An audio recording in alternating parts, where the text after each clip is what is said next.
The Circuit of Wales, which is planning to build a racetrack on more than 800 acres of land in Blaenau Gwent, says it's working to find a new site to host the 2015 British Motorcycle Grand Prix. They had been planning to hold it at Donington and Leicestershire, but the two companies have failed to agree a contract. Our economics correspondent Sarah Dickens is here. What's going on then?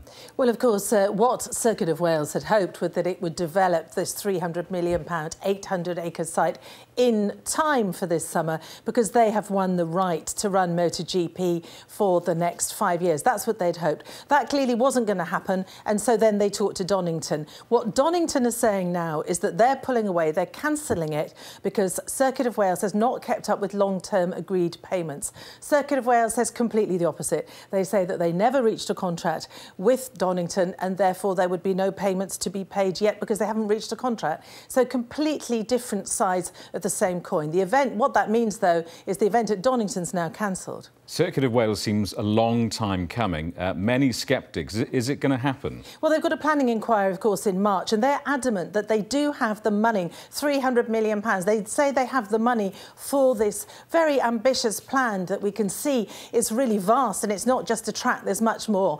They say that they have that. We don't know whether that's a couple of very rich international individuals or whether, for instance, that pension funds.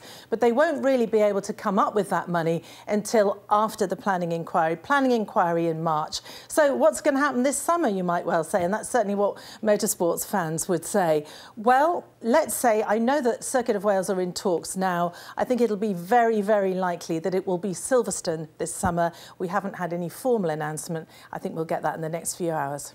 Sarah Dickens, thank you very much. Mae ffrae rhwng trac rasio Donington a datblygwyr y Circuit of Wales ger Glynebwy wedi arwain at amheuon a fydd y cynllun I ddatblygu trac rasio ym Blaenau Gwent yn gweld gola dydd. Roedd na gytundeb rhwng y Circuit of Wales a Donington. Mae'r trac rasio yn Sir Derby fyddai'n cynnal Grand Prix beiciau modur Prydain eleni. Ond maen nhw bellach wedi tynnu allan oherwydd ffrae dros arian. Rhagor gan Owain Evans.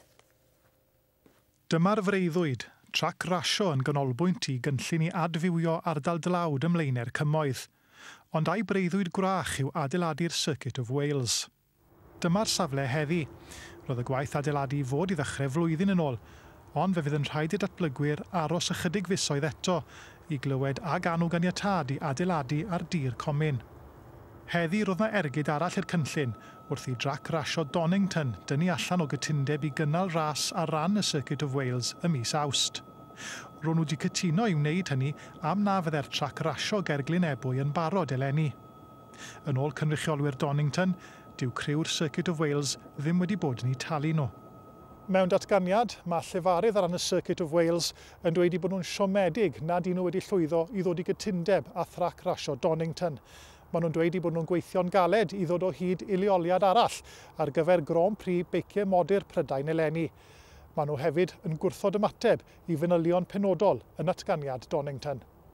Yn y gogledd, mae rheolwr trac Môn yn dweud fod y sefyllfa yn cadarnhau ei amheuon ynglŷn â chynllun y Circuit of Wales. One would have thought that if there was any real confidence in the project, the payment of what must be a relatively small amount of money to Donington at this point for the 2015 event would have been fairly easy to achieve. Ac mae sylwebwyr ar y gamp yn cytuno. Wi wedi dweud o'r dechrau yn anffodus bod fi ddim yn meddwl fydd yr holl beth yn digwydd. Mae yna lot mwy o cwestiynau nag atebion am byti y Circuit of Wales. Mae fe falle yn y lle anghywir, yr amser anghywir. Ar ôl colli'r cytundeb I gynnal y Grand Prix beiciau modur i'r Circuit of Wales, go bryn bod Silverstone wedi disgwyl mai nhw fydde'n cynnal y ras eleni, ond mae'n bosibl mai dyna fydd yn digwydd o ganlyniad I broblemau'r Circuit of Wales.